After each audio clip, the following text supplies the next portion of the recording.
Some people carry a secret so heavy, it eats them alive every single day. This is one of those secrets. A woman, normal, quiet, grieving, did something no mother ever should. She stole a baby. Not for money. Not for revenge.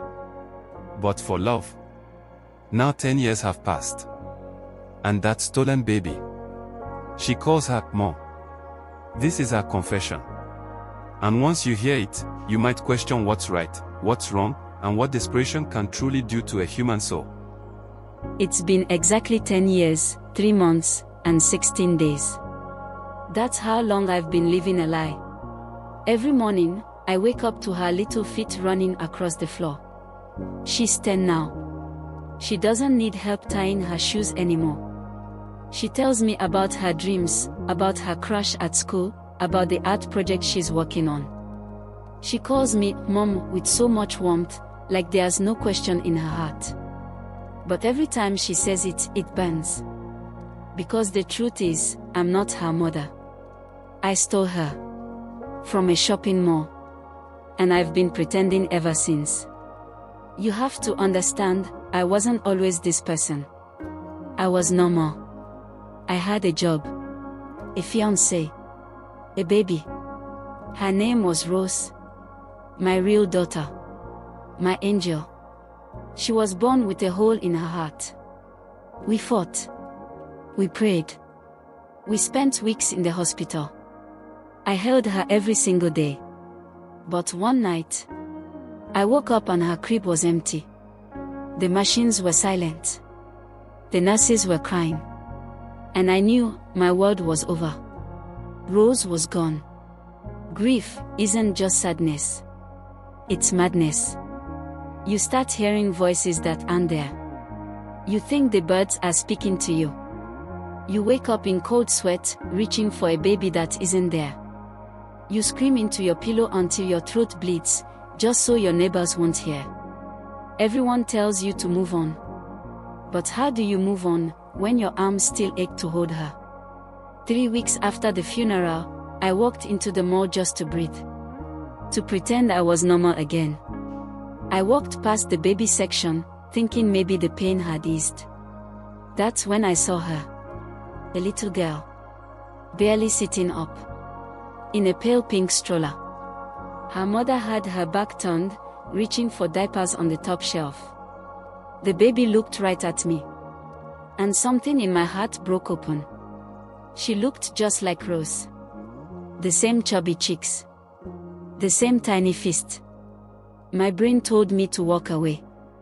But my heart whispered. She came back. I stood there, frozen. I looked around. No one was watching. The mother was still distracted. And something inside me just snapped. I wrapped my hands around the stroller handle. And I walked. Not fast. Not slow. Just walked.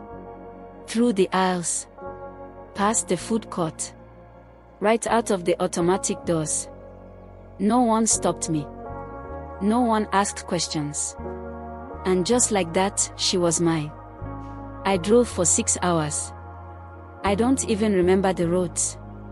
All I remember is the sound of her breathing behind me. The way she could. The way she smiled when I looked at her in the rearview mirror. And that's when I decided. I couldn't give her back. I told myself she was safer with me.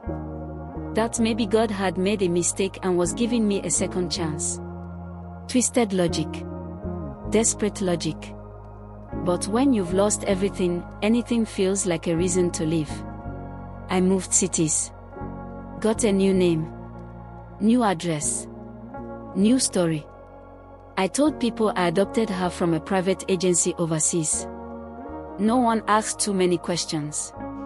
People believe what they want to believe, especially when the baby is smiling. I named her Hope. Because that's what she gave me. A reason to breathe. A reason to wake up. A reason to keep going. But here's the part they don't tell you about lies. They grow. At first it was little things, fake doctor records, forged school documents. Then it became bigger, fabricated birthdays, fake vaccines, even fake memories I fed her. I created a whole world out of thin air. But every year, it got heavier. The lie became harder to carry. Especially on her birthday, when I knew, somewhere out there, another woman was crying. Lighting a candle. Wondering where her baby went. I watch true crime documentaries now. Every missing child case makes me sick. I keep waiting to see her face on the news. But it never comes. Maybe the mother gave up. Maybe she moved away. Or maybe she died from heartbreak. I wouldn't blame her. Hope has questions now. She wants to know where she's from. Why she doesn't look like me. Why we don't have baby pictures from the hospital. Why she doesn't have grandparents. I lie. I stall. I say, we'll talk when you're older. But she's already older. She's already noticing. And I'm running out of time. Last month, she came home crying. Some boy at school said she was adopted. She asked me if it was true. I smiled. Lied again. Told her kids can be mean. But that night, I sat in the dark. Thinking. Shaking. Crying. Because I realized, this secret won't stay buried forever. I've written the truth. In a letter. It's locked in a drawer. It says everything. Her real name. Her real birthday. Where she was taken. Why I did it. I don't know when I give it to her. Maybe when she's 18. Maybe never. Maybe someone will find it when I'm dead. Some nights, I imagine knocking on her real mother's door. Handing hope back. Falling to my knees. Begging for forgiveness. But then I remember. She wouldn't forgive me. And she shouldn't. Because I didn't just steal a baby. I stole a lifetime. First steps. First words. First hugs. And every birthday in between. And yet, hope is everything to me. She tells me I'm her best friend. She makes me breakfast on Mother's Day. She draws little pictures that say, I love you, Mommy. And every time she says those words, I want to scream. Because I don't deserve them. She asked me again last night. We were brushing our teeth, something so ordinary, so small. And she looked at me through the mirror, toothbrush halfway in her mouth, and said, Mom, were you always my mom? My heart dropped. I laughed it off. Said something about silly questions and fairy tales. But I saw it in her eyes. She wasn't just curious. She knew something was wrong. The next morning, I found her in the attic. She had been going through old boxes. She held up a baby dress, one I claimed was hers. She looked at me and said, Why are there no baby pictures of me? No hospital bracelet.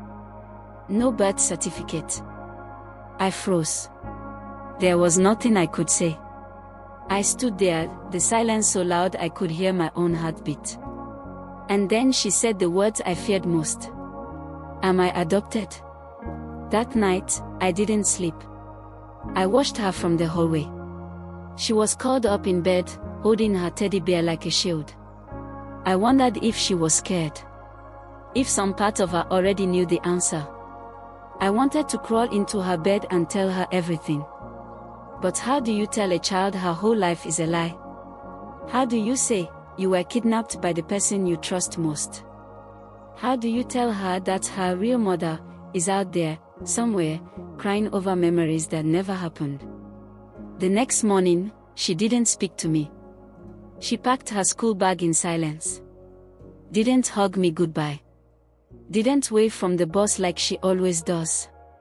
And I felt it, the slow, quiet collapse of everything I'd built. The walls of our fake world were starting to crack. And I didn't know how to stop it. I made tea and sat with that letter again, the one I wrote years ago. It felt heavier now. I ran my fingers over the envelope. I almost opened it, almost rewrote it, almost added her favorite poem so she'd know I always loved her. But instead, I closed it tighter. Because the truth is, I'm not ready to lose her. Later that day, the phone rang. It was the school. They said she got into a fight with a boy. He told her she was weird. Said she didn't look like me. Said maybe I wasn't even her real mom. She punched him. She's never done that before. When I picked her up, she was crying. She looked so small, so broken. And all she said was, "Mom, I just want to know who I am." I took her to the park. We sat on the swings. The same swings where I used to push her when she was 4, squealing with joy, begging to go higher, higher. Now, she was quiet. Still. She looked at me with red, puffy eyes and whispered, "Please tell me the truth." I couldn't lie anymore. I told her I wasn't her real mother. I told her I took her when she was a baby. I told her about Rose, about the mall, about everything. I held her hand the entire time. But she didn't hold mine back. She didn't cry. She didn't scream. She just stared at me. And then she said something I'll never forget. "So, I'm not yours." That night, she didn't sleep in her room. She curled up on the couch, her arms wrapped around her knees. She didn't speak. Didn't eat. I called the school. Said she was sick. But the truth was, I was sick too. Sick with fear. Sick with guilt. Sick with the knowledge that I might have lost her forever. 3 days passed. No words.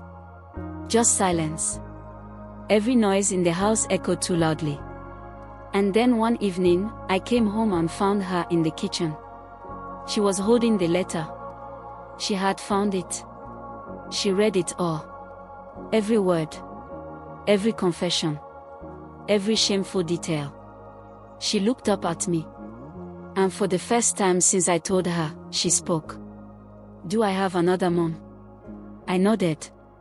"Is she looking for me?" I nodded again. She was quiet. Then she asked, "Can I meet her?" I made the call that night. For the first time in 10 years, I picked up the phone and dialed the number written at the bottom of the missing person posters I used to avoid. A woman answered. I couldn't speak at first. But then I whispered, "I have your daughter." There was a pause. And then she screamed. We met at a neutral place, a counseling center. They said it would be easier that way. Safer. Less explosive. Hope sat beside me, holding my hand this time. And when the door opened, and her real mother walked in, she gasped. The resemblance was too strong to deny. Same smile.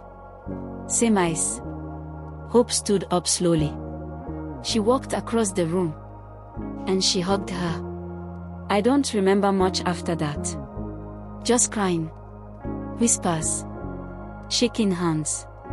Tears from both mothers, one who lost, and one who stole. We sat for hours. We talked. We shared photos. Stories. Pain. So much pain. But not hate.